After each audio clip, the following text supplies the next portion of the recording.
surat An-Nisa ayat 29 dan 30 tentang larangan memakan harta, saling memakan harta dengan cara yang batil, dengan cara yang salah. Maka dalam hal ini kita akan tadabburi insyaallah dua ayat yang jadi pijakan khutbah kita pada waktu yang singkat ini. Sidang jemaah Jumat yang dirahmati Allah, di sini ada pesan, ya ayyuhalladzina amanu, hai orang-orang yang beriman. Ibnu Abbas mengatakan setiap ayat yang dimulai dengan ya ayyuhalladzina amanu, maka ada kalanya disusul dengan perintah atau larangan. Maka pada ayat ini adalah larangan, yaitu la ta'kulu amwalakum bainakum bil batil. Jangan kalian saling memakan harta saudara kalian dengan cara yang batil. Jangan kalian mencari harta dengan cara yang batil, kecuali dengan perdagangan dengan suka sama suka, reda sama reda. Di luar itu, apakah dengan cara riba, apakah dengan cara menipu, apakah dengan menggunakan hal-hal trik-trik yang membuat orang terpaksa memberikan hartanya pada Anda. Di antara bentuk yang haram itu adalah pertama dengan mencuri, maka mencuri hukumnya potong tangan dalam Islam. Yang kedua, sidang jemaah yang dirahmati Allah, dengan cara menipu, maka dibuktikan nanti di pengadilan. Kemudian sidang jemaah Jumat yang dirahmati Allah, dengan cara riba, mengembangkan harta, mencari kekayaan dengan riba, diharamkan oleh Allah Subhanahu wa taala. Dan kemudian juga sidang jemaah yang dirahmati Allah, dengan cara korupsi, maka ini diharamkan oleh Allah dan Rasulnya. Ketika seorang sahabat, dia ketika itu tertembak atau tertancap panah di tubuhnya, syahidlah dia. Orang berkata, fulan syahid, fulan syahid, fulan syahid. Dijawablah Rasulullah SAW, tidak, dia dalam neraka. Kenapa dalam neraka? Karena ada ghanimah yang disembunyikannya sebelum dibagi.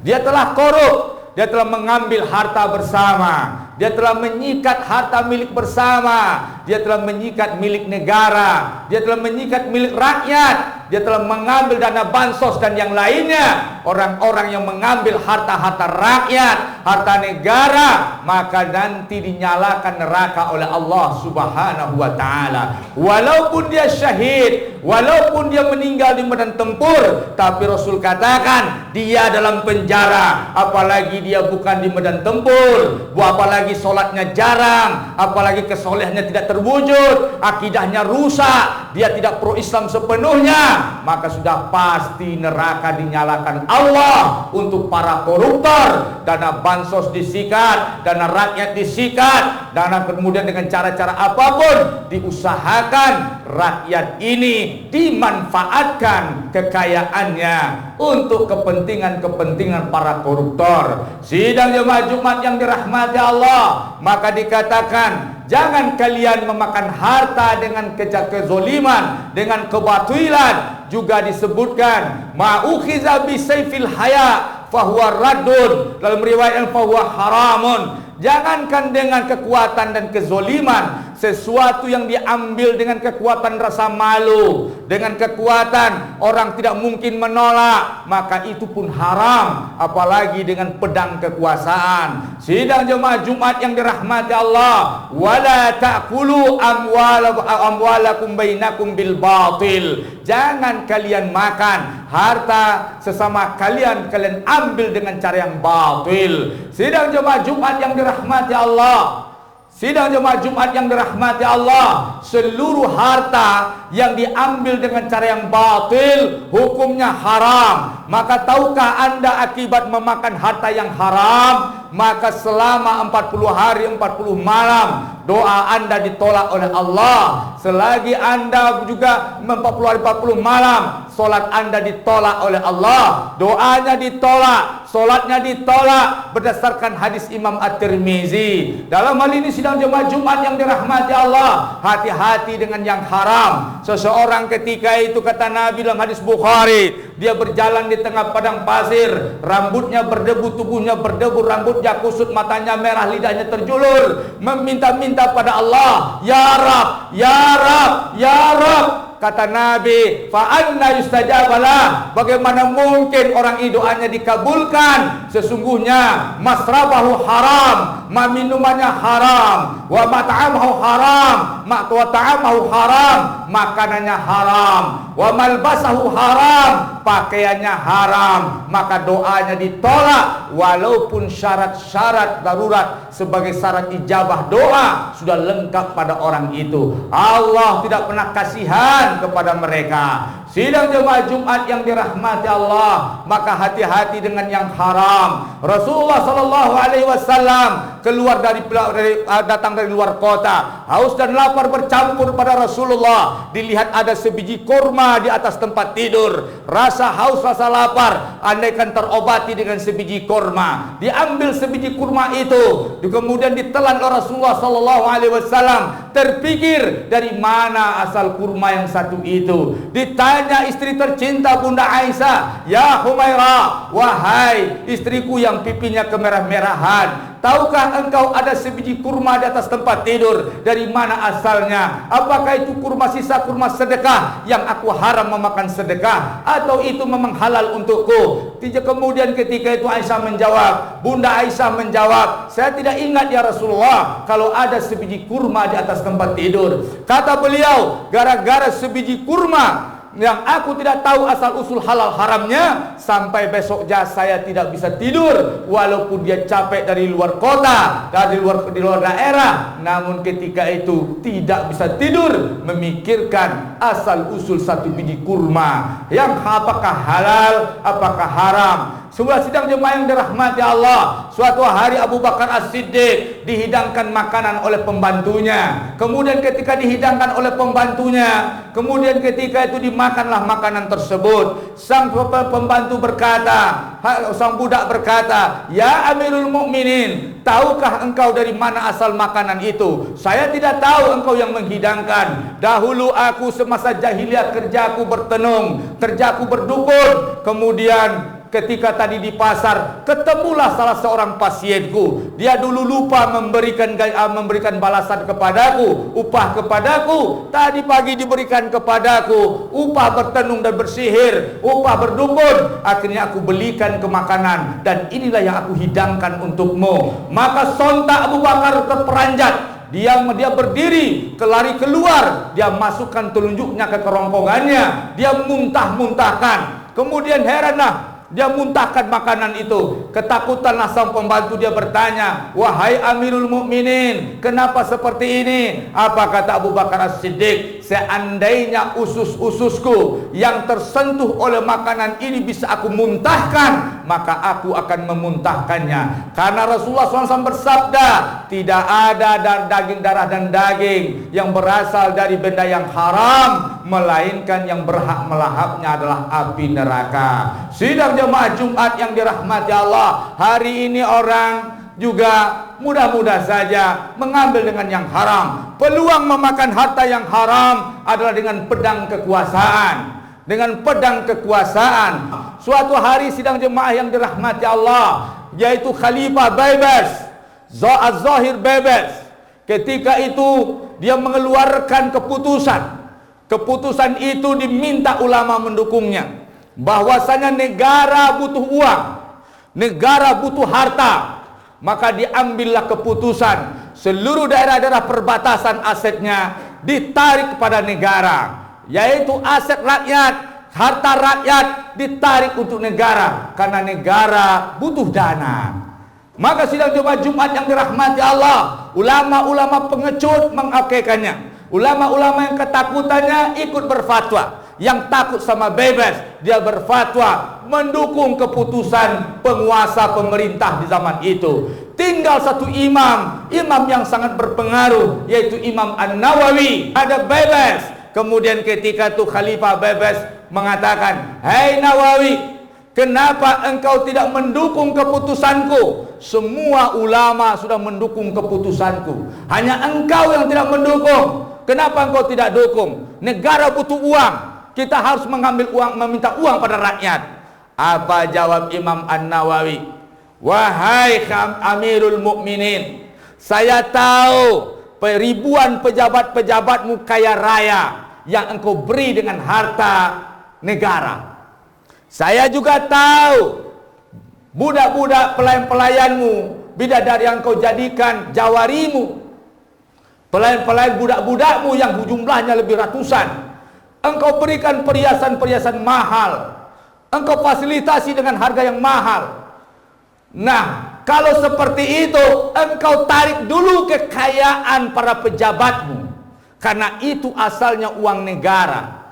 Kembalikan ke Baitul Mal dan tarik perhiasan-perhiasan jawarimu dan kumpulkan ke Baitul Mal. Dan kekayaanmu juga banyak, sisihkan untuk Baitul Mal. Seandainya itu masih tidak cukup dan kondisi masih darurat, baru engkau boleh meminta uang rakyat.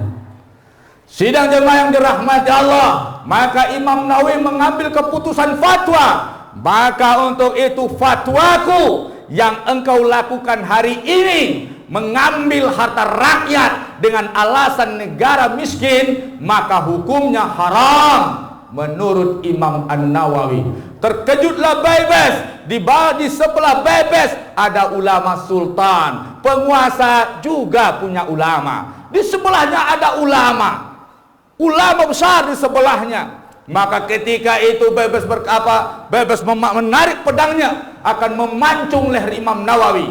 Namun ketika itu muncul tiba-tiba ketakutan di wajah Bebes, disarungkan kembali pedangnya. Ulama sultan yang di sebelahnya bertanya kepada Bebes, "Hei Bebes, hei Pak Amirul Mukminin, kenapa tadi aku lihat engkau akan memancung Nawawi, tapi kembali engkau sarungkan pedangmu? Kenapa?" Maka Amirul Mukminin Bebes berkata, "Tadi saya sudah akan memancungnya dengan emosi saya, namun ketika pedang saya tarik, aku lihat sesuatu mengitari Imam Nawawi, maka aku ketakutan, maka aku sarungkan pedangku." Maka ketika itu Bebes berkata, Bebes menarik pedangnya akan memancung leher Imam Nawawi. Namun ketika itu muncul tiba-tiba ketakutan di wajah Bebes, disarungkan kembali pedangnya. Ulama sultan yang di sebelahnya bertanya kepada Bebes, "Hei Bebes, hei Pak Amirul Mukminin, kenapa tadi aku lihat engkau akan memancung Nawawi, tapi kembali engkau sarungkan pedangmu? Kenapa?" Maka Amirul Mukminin Bebes berkata, "Tadi saya sudah akan memancungnya dengan emosi saya, namun ketika pedang saya tarik, aku lihat sesuatu mengitari Imam Nawawi, maka aku ketakutan, maka aku sarungkan pedangku." Maka ulama-ulama jangan takut ketika dia menyampaikan kebenaran. Malaikat bersama mereka, Allah melindungi mereka, dan itu tidak terjadi pada ulama yang ada di sebelah sultan. Maka sidang jemaah yang dirahmati Allah, Imam Nawawi dilindungi oleh para malaikat Allah Subhanahu wa ta'ala, karena dia tinggal satu-satunya yang tegar untuk membentengi harta rakyat. Maka berlalulah Imam Nawawi. Sidang jemaah Jumat yang dirahmati Allah, ketika hal ini kita pahami, bagaimana pula dengan Imam Al-Auza'i? Imam Al-Auza'i ketika revolusi Daulah Abbasiyah, maka ketika itu sidang jemaah yang dirahmati Allah, Amirul Mukminin dari Daulah Abbasiyah Abdullah Safah bertanya, siapa ulama yang masih tidak mendukung kita? Ada. Siapa itu? Al-Auza'i. Panggil Auza'i ke sini. Panggil dia. Maka setelah dipanggil 3 hari, Imam Auza'i tidak datang. Kemudian dia baru datang. "Hai Auza'i, apa pendapatmu tentang revolusi? Bolehkah pemerintahan negara muslim mengambil wakaf? Dan wakaf itu sidang jemaah harus ditinjau apakah rukunnya terpenuhi, kemudian syarat-syaratnya terpenuhi, teknisnya pun terpenuhi sesuai cara syariat, kalau terpenuhi dia halal. Tapi kalau tidak terpenuhi, haram hukumnya bagi siapapun. Fa'tabiru ya ulil absar la'allakum turhamun.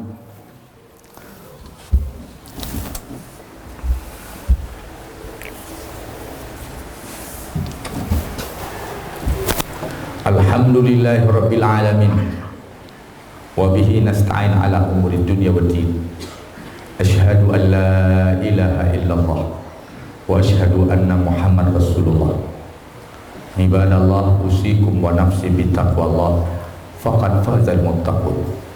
Qala Allah azza wa jalla fil Qur'anil azimil mubin. A'udzu billahi minasy syaithanir rajim. Bismillahirrahmanirrahim. Wa may yaf'al dzalika 'udwanan wa zulma. Siapa saja yang berani melanggar aturan tentang pengambilan harta itu dengan cara menentang syariat Allah, udwana, menentang aturan Allah, wa zulma, zolim dengan kekuatan yang dia punya, fasaufa nuslihi nara, kami akan nyalakan untuk mereka api neraka. Api neraka. Dzalika wa kana dzalika 'ala Allah yasira. Hal itu bagi Allah sangatlah mudah. Ingat, jangan coba-coba main kekuatan. Jangan coba-coba main kecerdikan. Jangan coba-coba main tipu daya. Fasaufa nuslihi nara. Kami sedang menyalakan api neraka. 7 pintu neraka.